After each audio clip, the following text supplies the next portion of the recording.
Hey YouTube, it's Mike from Kane's Autograph, sharing my TTM returns. TTM is through the mail autographs. Love to start with the returns that are not part of the team challenge. My first return I want to share with you is an 8x10 photo that I've been working on for a while. Cookie Rojas was a player and manager, five-time All-Star. I sent to him first and I got it back in 28 days. After Cookie autographed it, I sent it to Amos Otis, who was also a five-time All-Star, and he returned it in 12 days. And I actually met Amos one time in Lawrence, Kansas, and I got to talk to him. He was a super nice guy. After I got it back from Famous Amos, I sent it off to Sweet Lou, who was a three-time World Series champ, twice as a player, once as a manager. Got that in 13 days. The other guy on there is Freddie Potek, and last time he did a signing was back in 2023, and I know that signing got delayed because of health issues. So if he ever signs at a signing again, I'll send this out, but I think I'll just hang on to it until then. A football return from Bob Thomas, former NFL kicker who spent most of his career with the Bears, but he also played for the Chargers and the Lions. He wasn't just a clutch kicker, though. After retiring, he became an Illinois Supreme Court justice. That's a pretty unique career path. Andre Thornton, a power hitting first baseman and DH, best known for his time with the Cleveland Indians. Did you know during his time with the Indians between 1977 and 1987, he hit more home runs than any other player? He's kind of that bright spot during a tough time for the Indians. And on that 74 rookie infielders card, I checked and all those other guys do sign, so I'll be sending that out. Former first baseman and outfielder for the Chicago Cubs and Kansas City Royals, Pete Lecoq. Pete has a famous story that he faced Hall of Famer Bob Gibson, and during Gibson's final game, Lecoq hit a grand slam, becoming the last player to get a base hit off Gibson before Gibson retired. Years later, Gibson faced Lecoq at an old timers game, and he allegedly beamed him in retaliation and shouted, "I've been waiting years to do that." I got this return from Hall of Fame legend Lenny Moore in 39 days. He was a two-time Super Bowl champ, Rookie of the Year, MVP. If you look up the awards, I don't think there's a major award in NFL history that this guy did not win. Carmen fan zone 202 in 11 days, and Carmen sent a nice note back thanking me for my interest in baseball and collecting. So now let's start on the returns for the team challenge. Dave Johnson, one of one in 10 days. And Dave sent a nice note back to me and he said, "Hi, Mike. Thanks for your interest in baseball and collecting. I played in Aberdeen in the 60s and Sioux Falls was in the league. Fond memories from those days. Take care, Dave." So Aberdeen is a couple hours from where I live here in Sioux Falls, South Dakota. And he played in that league that South Dakota used to have years ago, along with Jim Palmer. My next return was from Bob Gephardt, who pitched for the Twins in the 70s. He appeared in 9 games as a reliever. While his playing career was short, he made the big impact serving as an assistant GM for the 1987 World Series winning Twins and later became the first general manager of the Colorado Rockies. World Series champ of the 1987 Twins, Dan Schatzinger, um, pitched for over 15 seasons, but then he went on to become a high school teacher and coached baseball. I got this cool return from Rick Dempsey, who was the MVP of the 1983 World Series with the Baltimore Orioles. He also won a World Series in 1988 with the Los Angeles Dodgers. If you check on YouTube, rain day performances where he'd mimic Babe Ruth and slide across the tarp during rain delays. I sent the 72 rookie card stars and he signed that. And he also sent back that picture of him in that Twins uniform. Another World Series winner, but not with the Twins, the 1986 World Series winning Mets. Wally Backman, he came to Minnesota and spent a year there before moving on. Another World Series winner, this time the 1982 St. Louis Cardinals. And Tom Herr was another second baseman who came to Minnesota and played for one season before moving on to the Phillies. So actually, he joined the Twins in 1988. That's the year after the Twins beat the Cardinals in the World Series.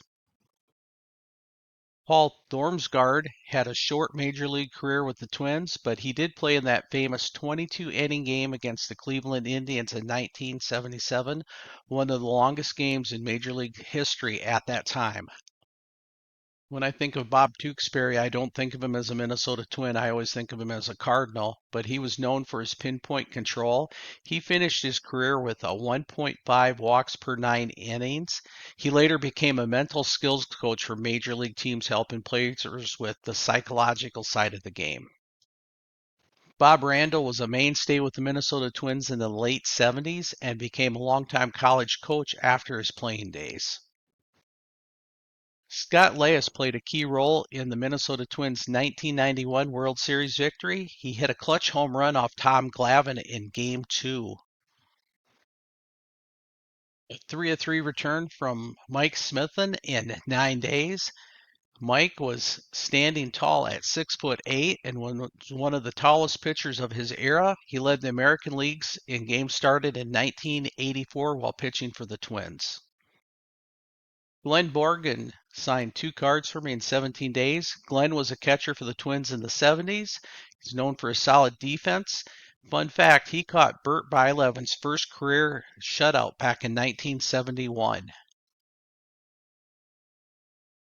Next, we have Steve Braun, who was a player for 7 seasons with the Twins. He sent back 2 cards in 18 days. He was one of the original players drafted by the Seattle Mariners in their expansion draft. He also put a note in there back to me thanking me for being a fan and answered some questions that I had sent him. Here's a name you don't hear often, John Gorel. He played for the Twins in the 1960s, later became their manager in 1980. He signed 2 cards in 18 days. Next return is from Tom Hall, a pitcher nicknamed the Blade because of his tall, thin frame. He signed my card and got it back to me in 11 days. Hall was part of the Twins pitching staff in the late 60s, early 70s, and in 1970 he struck out 184 batters in just 155 innings. John Verhoeven sent 3 cards back. I sent him the 2 Twins cards and he threw in that White Sox cards. After retiring, he went on to become a college coach. Jeff Reardon, one of the best closers of his era, he signed 2 cards for me in 12 days. He was the first pitcher in Major League history to record 40 saves in both the American and National League. Plus, he helped the Twins nail down that 1987 World Series win. Mike Hart sent this card back in 38 days. He played just 13 games for the Twins back in 1984, but he got his first big league hit off of Hall of Famer Phil Niekro. And this was a custom made card just for the team contest. So this is another one that was sent out for the team contest, Travis Blankenhorn, and he signed 2 of 2 in 17 days. And I noticed this when I was putting this together. So the rules for the contest say it has to have the team logo on it. So Chase, if you're watching this one doesn't count. So it's the Panini brand and it says Minnesota on both of the cards. And if you flip over the back, it says Minnesota, but it doesn't say Twins on it and it doesn't have the Twins logo. So it's still cool to get these back, but it can't count them as points for the team challenge.